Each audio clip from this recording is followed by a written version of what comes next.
Over સ્પીડને પકડવા માટે interceptor લગાવ્યા, ઈ મેમો તો ઘરે ઘરે મોકલાયા, ઠેર ઠેર કેમેરા લગાવાયા ને હેલ્મેટ નહીં પહેરવાના તો કરોડો ઉઘરાવ્યા.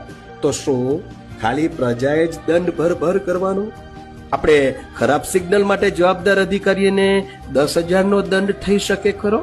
ખરાબ ફૂટપાથ હોય તો તે માટે જવાબદાર અધિકારીને આમ 15,000નો દંડ થઈ શકે ખરો? રસ્તા પર ખાડા માટે જવાબદાર અધિકારીને 20,000નો દંડ થઈ શકે ખરો? કે સ્ટ્રીટ લાઇટ જ ચાલુ નથી હોતી ત્યારે એ જવાબદાર અધિકારીને 25,000નો દંડ થાય ખરો? રસ્તા પર કચરો પડ્યો છે તો તે જવાબદાર અધિકારીને આપણે આમ 30,000નો દંડ ભરે થઈ શકે ખરો? ખોદવામાં આવેલા રસ્તાનું સમારકામ જ નથી થતું, ઓહો મારે તા નહીં તમારે ત્યાં ઘણા બધાતા નથી થતું, ત્યારે એ જવાબદાર અધિકારીને આપણે 40,000 રૂપિયાનો દંડ કરી શકીએ ખરા? કે રખડતી ગાય માતા તેમજ કૂતરાઓ એ બધા કરડી જાય છે ત્યારે જે તે અધિકારીને આપણે 50,000નો દંડ કરાવી શકીએ ખરા? આવું તો બધું બહુ મોટું લિસ્ટ છે, પછી લાખોમાં જશે. એટલે મેં અત્યારે આટલું જ કર્યું છે.